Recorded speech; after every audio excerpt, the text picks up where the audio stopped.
The anime that I'm reviewing today only has one letter, and that letter is K. And today I'm going to tell you about this visually stunning anime, and I'm going to tell you whether or not it's good. K starts off with our main protagonist, Yashiro Isana. Not too much special about him, he's just a regular school student, and well, one thing about him is that he tends to forget things a lot, and that becomes a little more relevant as you go along in the story. Besides our main character, the anime centers around these rival clans. The clans they focus on are the Red Clan, that is basically a bunch of gang members, and the Blue Clan, which seems to be more like a police force. Now, the main incident of the entire anime is that in the beginning, one member of the Red Clan gets brutally murdered, and it's actually videotaped. And we soon find out that the person that videotaped it actually put his face in the video.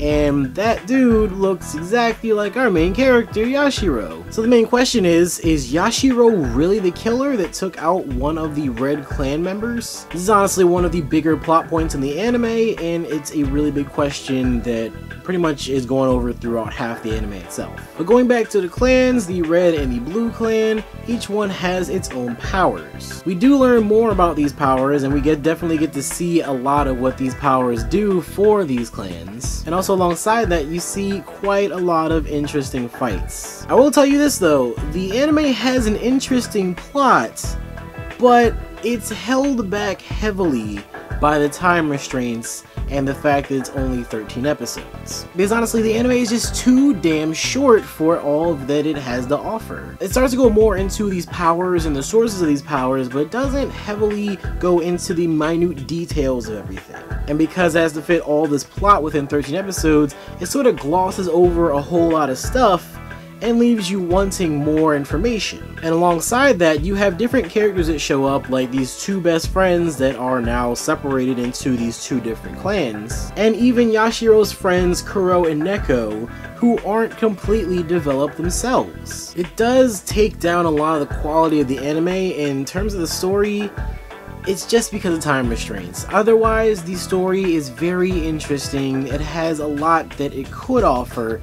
It just falls short because it's 13 episodes. However, on the bright side, before you say to yourself that you're never going to watch this anime, there is supposed to be a second season coming out later this year in October. So hopefully when that comes out, we'll have a lot more things answered, and we'll have a lot more of the plot holes filled in. Now we move on to how the anime looks and sounds. We see a lot of what makes this anime that much better regardless of the story. Now in terms of the music is great.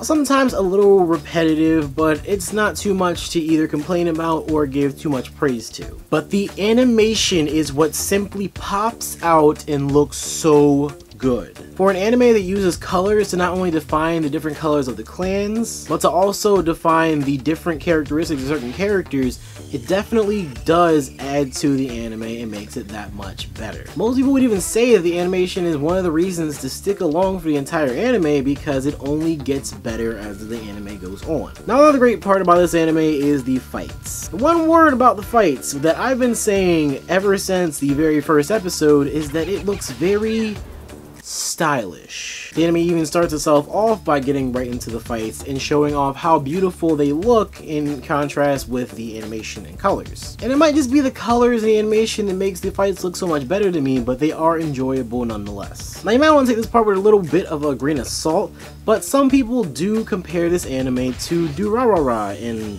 certain aspects. And I can see where they're coming from with the incorporation of many characters, gangs, fights, and just it being placed in such an open world city. Now if you guys are interested in watching this anime, it is currently on Netflix. If you have a Netflix account, go ahead and watch it on there. And I would recommend that you guys keep an eye out for the second season that is supposed to come out in October of this year. But as a final note, I will remind you guys, if you go into watching this anime, don't go in expecting to understand every little thing that happens and expect everything to be explained to you in great detail, but do know that the story itself is not bad, and I did find it very interesting. So I do recommend this to anyone who wants to see an anime with beautiful animation, stylish fights, and even a story with a little bit of confusion, but a lot of mystery as well. So if you guys did see K already, then go ahead and tell me about it in the comment section down below. But remember, don't put spoilers because, you know, people here might not have seen it and you don't want to spoil anybody. Let me just say. And yeah, don't forget to thumbs up and subscribe for videos just like this one and, you know, more anime reviews. So for now, it's me, NextLevelOtaku, saying stay gold, and I'll see you guys later.